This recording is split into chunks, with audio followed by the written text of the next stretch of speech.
돈의 흐름 속에는 답이 있죠. 오늘은 좀 우리 시장에서 빠져나가는 듯한 돈의 흐름. 여기에서 놓치지 말아야 될 포인트는 무엇이 있는지, 또 이 안에서도 돈이 몰리는 쪽에는 어떤 이유가 있는지 따라가 보겠습니다. 자, 오늘은 화상 연결 머닝파트 1 준비되어 있습니다. 윤정식 바로자산운용 종합금융본부의 상무 연결돼 있습니다. 안녕하세요. 네, 안녕하세요. 네, 윤상무님. 오늘 시장을 결정지을 세 가지 핵심 키워드 꼽아주셨거든요. 먼저 첫 번째부터 보고 이야기 들어가 보겠습니다. 오늘 이슈의 주인공이죠. 삼성바이오로직스, 인적 분할에 웃는 삼성물산, 재평가의 시간인가. 사실 어제 한 차례 힌트가 좀 나왔고요. 오늘 추가적으로 오르기는 하는데 장중 탄력이 어제만큼은 아닙니다. 여기서 주목해봐야 될 포인트 어디 있다고 보세요? 네, 우선 삼성바이오로직스의 이 분할 때문에 어제 주가가 많이 올랐습니다. 사실 분할을 할 것 같다라는 느낌은 증권가에 좀 퍼졌었는데 삼성그룹의 이 어떤 분할이라든지 아니면 지배구조 재편이라든지 이런 부분들은 워낙 좀 베일에 좀 쌓여 있다가 한 번에 좀 하는 경우들이 좀 많았었기 때문에 이 부분은 아직은 뭐 기대감 아니면 그럴 수 있다 가능성 정도로만 좀 여겨졌다가 오늘 아침에 바로 한 8시쯤에 발표가 됐죠. 삼성바이오로직스가 위탁 개발 생산 CDMO라고 그러는데 이 부분을 제외한 부분을 인적 분할해서 순수 지주회 회사인 삼성 에피스홀딩스를 설립한다. 그러니까 지주회사가 있고요. 그리고 바이오시밀러 개발하는 회사가 있고요. 이 부분을 생산하는 회사가 있습니다. 개발과 생산이 사실 같은 기업에서 이루어지면 고객사가 사실 경쟁 관계도 될 수 있는 이런 부분들이 있었는데 이런 경쟁 관계로서는 좀 탈피를 해서 생산하는 부분들은 확실히 이 다국적 제약사의 이 수주를 받겠다. 그러면서 경쟁 관계가 아닙니다. 이런 부분을 좀 보여주면서 좀 더 기대가 되는, 좀 더 효율적인 이런 이 사업을 진행을 하겠다. 이런 기대감으로 좀 분할을 했는데요. 이 부분이 어제는 우선 긍정적으로 반영이 됐고요. 오늘 같은 경우 삼성바이오로직스는 거래 정지 중이지만 분할을 해야 되기 때문에 삼성물산이 장중에 주가가 급등을 했습니다. 굉장히 많이 올랐었다가 지금 상승폭은 좀 많이 줄어들었어요. 어제 13% 올랐기 때문에 오늘 사실 더 많이 오른 게 좀 부담스러운 부분이긴 하죠. 그래서 차익 실현 매물은 좀 나온 그런 상황들이고요. 삼성물산 같은 경우 이런 기대감을 가지고 삼성 에피스홀딩스 설립에 따른 회사 가치가 좀 올라갈 것이다. 이런 기대감을 가지고 주가가 좀 많이 올랐었는데 최근 들어서 사실 삼성물산 같은 경우는 삼성전자의 주요 주주이기도 하죠. 삼성전자의 지분율도 굉장히 좀 높습니다.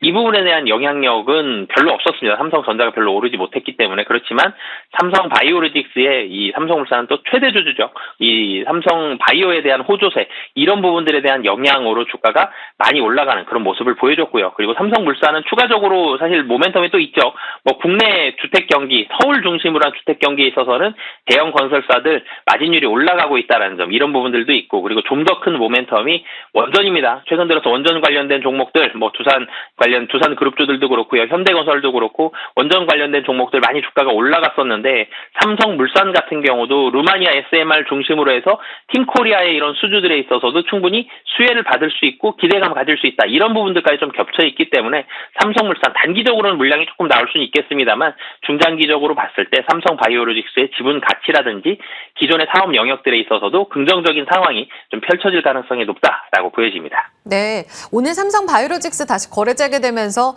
급등했다가 110만 원까지 상승폭을 또 반납하고 있거든요. 그래서 물산도 음봉 전환인데 이제 삼바 지분은 다 영향 받았나 싶은데 말씀하신 대로 아직 여력 좀 남아있고 건설과 원전 같은 모멘텀 재평가의 구간 여전히 업사이드 열어볼 수 있다. 이렇게 답변 주셨습니다. 물산 지켜볼게요. 자, 두 번째로 넘어가 볼까요? 다음 키워드는 중국 화장품입니다.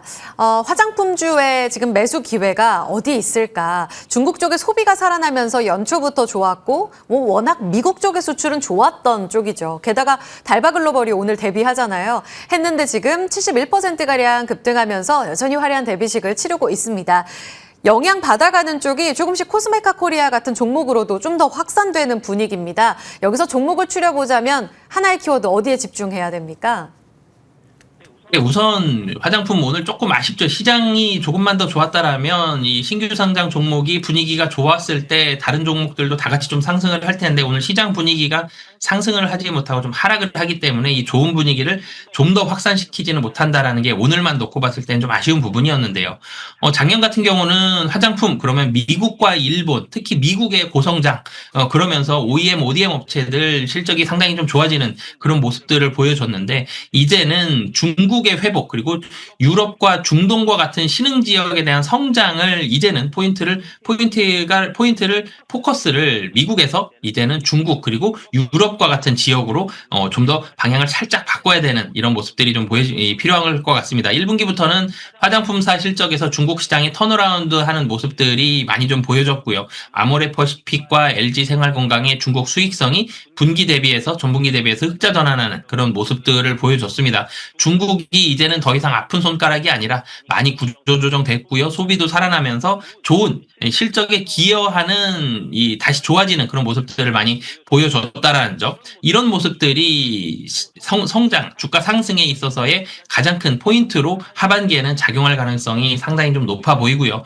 그런데 국내 시장 중심으로 한 업체들 여전히 좀 있는데 국내 시장 화장품 시장 같은 경우는 성장이 사실은 상당히 좀 제한적일 걸로 보여집니다. 도리어 감소하는 부분들도 많이 있기 때문에 국내 시장 중심으로 하는 성장보다는 해외 시장 중심으로 하는 그런 업체들, 조금 더 큰 글로벌 업체들 위주로 좀 포커스를 좀 맞추시면 좋을 것 같고요. 좀 전에도 말씀드렸지만 중국 그리고 유럽, 중동 이런 신흥 지역의 성장이 하반기에 있어서의 가장 중요한 포인트다라고 보시면 되겠고요. 가장 대표적으로 좀 관심되는 종목은 아모레퍼시픽 좀 말씀을 드리겠습니다. 사실 아모레퍼시픽 중국 그러면 일본으로 생각나는 화장품 기업은 아모레퍼시픽이죠.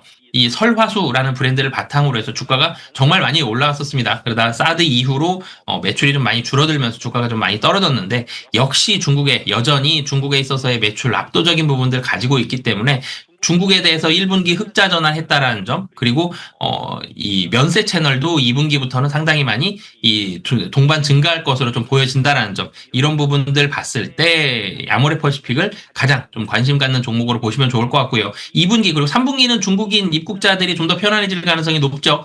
이런 부분들까지 봤을 때 조금 더 중기적인 관점, 화장품주 중에서 아모레퍼시픽 관심 가지시면 좋을 것 같습니다. 네, 탑픽이 아모레군요. 이제 앞으로 화장품은 중국 봐야겠습니다. 18,000원에서 24,000원까지의 오름세, 오늘은 살짝 쉬어갑니다. 움직임 지켜보죠. 자, 마지막 키워드로 가겠습니다. 마지막 봐야 될 핵심 종목은 바로 한국전력입니다. 대선 후보 러브콜, 정책까지 함께 나오면서 유틸리티주 이 무거운 주식이 올해 들어서만 연간 47%의 상승률을 보이고 있습니다. 오늘도 방어주 역할 톡톡히 하나요? 1% 또 추가적으로 올라가고 있는데 기관 쪽에서도 굉장히 적극적으로 담더라고요. 대선까지 얼마 안 남았는데 아직 여력이 있어요? 네, 우선 한국전력 이 대선 수혜주입니다. 정치 수혜주 그러면 어떤 후보의 어떤 지인이 사회이사로 있다, 관련된 종목이다, 누굴 만났더라, 이런 부분들에 있어서의 정치 수혜를 받는데 사실 한국전력 같은 경우는 그런 수혜는 아니죠. 두 대선 후보가 모두 한국전력에 우호적인 발언들을 좀 했다라는 점이 한국전력의 정치 수혜에 되는 부분들을 좀 만들어준 그런 모습들이 있는데, 이재명 후보 같은 경우는 좀 장기적으로는 전기요금 인상할 수밖에 없다라는 의견을 좀 보여줬고요. 김문수 후보 같은 경우는 적극적인 원전을 좀 확대하겠다. 이런 부분들 두 가지 모두 한국전력은 수혜가 될 수 있는 그런 환경들이 있고, 사실 한국전력의 실적은 요금 인상이 이루어지지 못한다라면 실적이 드라마틱하게 올라가기는 쉽지가 않습니다. 그럼에도 불구하고 지금 2만 원대 초반에서부터 2만 원대 후반까지 상당히 좀 빠르게 올라갔어요. 한 달 조금 넘는 기간 동안. 이 부분에 있어서는 요금 인상에 대한 기대감이 계속적으로 좀 반영이 되고 있는 그런 상황이고요. 사실 실적 같은 경우 놓고 봤을 때 우선 들어가는 재료 비용은 지금 부담이 덜하죠. 환율도 좋고요. 유가도 좋습니다. 원료비 부담이 많이 떨어져 있는 상태에서 요금만 딱 올려준다라면 다 갖췄죠. 금상첨화 마지막 활용 점정이 한국전력으로 봤을 때는 요금 인상인데 이런 부분들이 이루어질 가능성이 상당히 높다라는 점, 그리고 주가가 지금 2만 원대 초반에서 2만 원대 후반까지 올랐지만 PBR 0.4배 수준입니다. 상당히 PBR 저평가 상태라는 점, 이런 부분들 봤을 때 그런 의미에서 기관들이 좀 관심 갖고 많이 접근을 하고 있는 상태다라고 보시면 되겠습니다. 네, 오늘 장중 3만 원 돌파가 나오면서 신고가인데 말씀하신 대로 아직도 자산 가치 대비 0.4배로 너무나 싼 구간이라고 답을 주셨습니다. 지켜봐야겠네요. 윤정식 바로자산운용 종합금융본부 상무와 함께했습니다. 고맙습니다, 상무님. 네, 감사합니다.